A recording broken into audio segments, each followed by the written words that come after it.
जय हिंद, जय भारत। आज की वीडियो में बात करेंगे प्राइम मिनिस्टर के बारे में। कौन कौन से आर्टिकल्स हमारे कॉन्स्टिट्यूशन में जिसमें प्राइम मिनिस्टर का जिक्र किया गया है, काउंसिल ऑफ मिनिस्टर का हेड प्राइम मिनिस्टर को क्यों कहा जाता है, लोकसभा में प्राइम मिनिस्टर की क्या इंपॉर्टेंस है, क्या प्राइम मिनिस्टर की स्पेशल पावर है, प्राइम मिनिस्टर की सैलरी कितनी होती है, जितने भी हमारे प्राइम मिनिस्टर रिलेटेड डाउट हैं सारे के सारे हम इस वीडियो में क्लियर करने की कोशिश करेंगे। और मेन सबसे पहले समझिए बच्चे, जब से ना हमारे देश के प्रधानमंत्री मोदी जी बने तो हर चाय वाला या कोई छोटी मोटी जॉब जो करते हैं 5,000 वाले 10,000 वाले छोटे मोटे बिजनेस क्या करते हैं, उनको क्या लगता है कि यार मोदी जी भी चाय बेचते थे, हम भी चाय वाले, हम भी प्रधानमंत्री बन जाएंगे।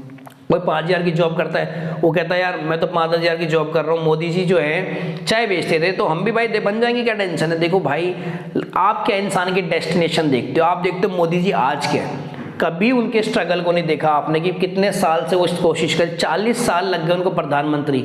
कई साल बेटा 3 साल तो पहाड़ों में रहे, आरएसएस ज्वाइन करी, गुमनामी में जिए और कई सारी मेहनत करी, डेडिकेशन करी, परसिवरेंस करा, एफर्ट्स करे। आप लोगों को क्या चाहिए, आप क्या करते हो, पेपर की तैयारी करो, सपोज आपको चाहिए सर 3 महीने में लग गए तो ठीक है, नहीं तो फिर कुछ और करेंगे।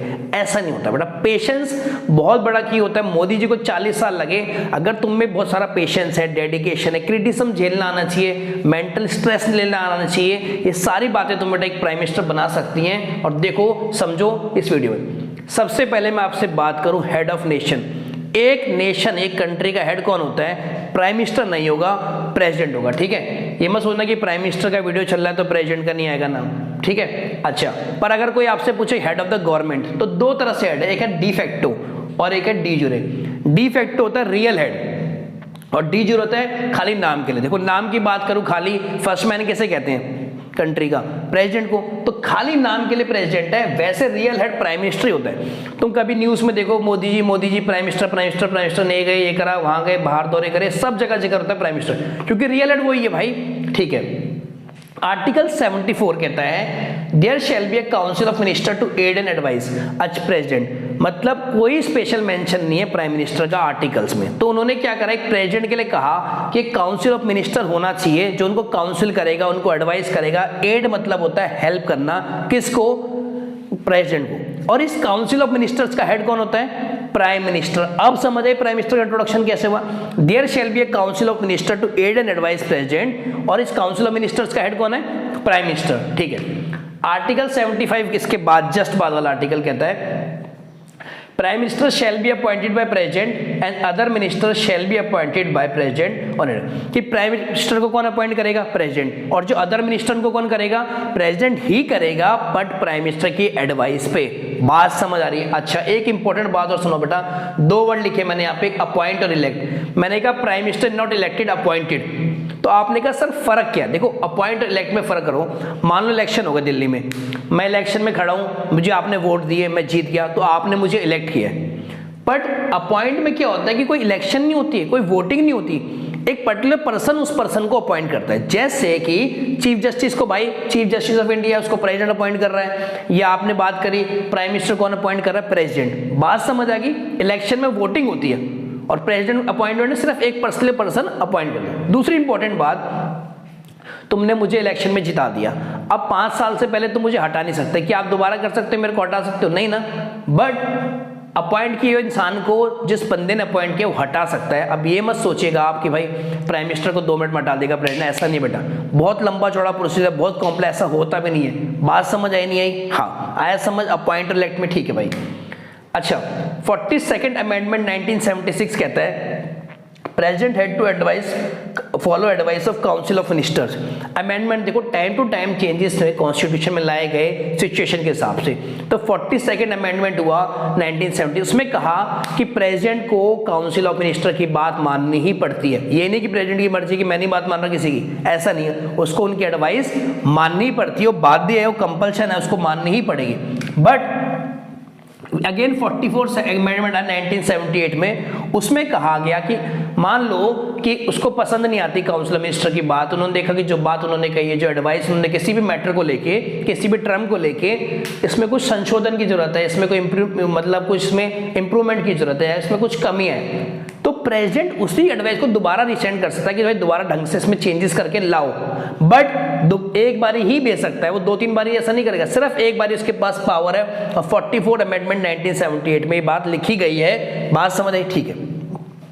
अब आपने बोला सर प्रधानमंत्री बनाया किसको जाएगा। देखो एक दो हाउसेस हैं, एक है लोकसभा और दूसरी है राज्यसभा। ठीक है, लोकसभा में जो पार्टी मेजोरिटी में होगी, मेजोरिटी मतलब जिसकी सबसे ज्यादा सीटें होंगी, उसके अध्यक्ष को, उसके लीडर को बनाया जाता है प्राइम मिनिस्टर। बट अगर वो लीडर कहता है कि मुझे नहीं बनना, जैसे कि 2004 में बच्चे ऐसा कांग्रेस पार्टी जीत गई थी, मेजोरिटी में थी लोकसभा में, उसकी लीडर थी सोनिया गांधी, बट उन्होंने कहा मैं नहीं बनूंगी, मैं मनमोहन सिंह जी को बना दूंगी, तो वो ऐसा कर सकता है। ठीक है, बात समझ आई? खुद भी बन सकता है या किसी और को भी बना सकता है, पर जो भी प्राइम मिनिस्टर बनेगा वो किसी भी हाउस का हो सकता है। ऐसा नहीं कि लोकसभा से होगा या राज्यसभा, किसी एक हाउस का मेंबर होना ही चाहिए उसको। किसका? या लोकसभा का और राज्यसभा का। आपने कहा सर अगर नहीं है तो, भाई अगर नहीं है तो 6 महीने के अंदर टाइम दिया जाता है कि 6 महीने के अंदर आप लोकसभा के मेंबर बन जाओ या आप राज्यसभा के मेंबर बन जाओ।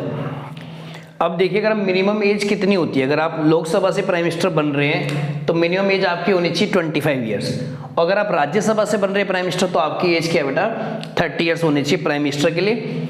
मैक्सिमम एज कि आपने पूछा यार प्राइम मिनिस्टर के लिए मैक्सिमम कितनी तक अलाउड है, यार कोई लिमिट नहीं है, तुम 100 200 साल 300 साल ना कोई जिएगा नहीं, बट अगर है 80 साल 90 साल कोई फर्क नहीं पड़ता, मैक्सिमम एज की कोई लिमिट नहीं है हमारे इंडियन कॉन्स्टिट्यूशन में। नेक्स्ट है number of times to be elected, कि एक प्राइम मिनिस्टर कितनी बारी इलेक्ट हो सकता है। देखो अमेरिका की बात करूं पहले मैं, अमेरिका में 2 ही टर्म होती है बेटा, 2 ही बारी एक प्राइम मिनिस्टर इलेक्ट होता है, या उसके प्रेसिडेंट वहां पे प्रेसिडेंट सिर्फ 2 ही बार इलेक्ट होता है, उसके बाद वो इलेक्ट नहीं हो सकता है ना। वहां पे प्रेसिडेंशियल फॉर्म ऑफ गवर्नमेंट है, हमारी प्राइम मिनिस्टर है। हमारे यहाँ पे तो कितनी बारी तुम्हारी पार्टी सब मेजोरिटी में आती है, 10 बारी 50 बारी तुम इलेक्ट होते रहोगे, कोई दिक्कत नहीं, तो नो इलेक्ट। नेक्स्ट है स्वेरिंग, शपथ कौन दिलाता है उसको कि मैं नरेंद्र मोदी अपनी निष्ठा से कार्य करूंगा वाला, इस टाइप का कौन दिलाता है प्राइम मिनिस्टर को? प्रेसिडेंट दिलाता है। अगर रेजिग्नेशन देना है तो किसको देगा? अपना प्रेसिडेंट को बेटा, ये नहीं किसी मर्जी को बोल दिया फोन पे रेजिग्नेशन है, किसको देगा लिखित में? प्रेसिडेंट को। अगर सैलरी की बात करूं, बहुत दिलचस्प बात है, सब सोचते सैलरी कितनी है, मंथली सैलरी देखो 1,60,000 होती है इसकी, 1,60,000। बेसिक सैलरी 50,000 होती है। समट्यूरी अलाउंस होता है कि बेटा एंटरटेनिंग विजिटर्स को एंटरटेन करने पे जो उनका खुद का पैसा लगता है वो 3,000 रुपये है। डेली अलाउंस 62,000 रुपये, और एमपी अलाउंस कितना बनता है आपका? 42,000, यानी मेंबर ऑफ पार्लियामेंट का अलाउंस। तो ये देखो अलाउंस तो जो भी है, मेरी बात सुनो बच्चे, ध्यान से समझो ना बात, कि यार जो प्राइम मिनिस्टर बन गए तुम, तो यार जहां मर्जी तुम्हें इंडिया जाना, पाकिस्तान, नेपाल, साउथ अफ्रीका, कहीं मर्जी कंट्री पे जाओ, रहना खाना फ्री, सब चीज़ तो फ्री है, तो तुम्हारा पैसा कहाँ लग गया?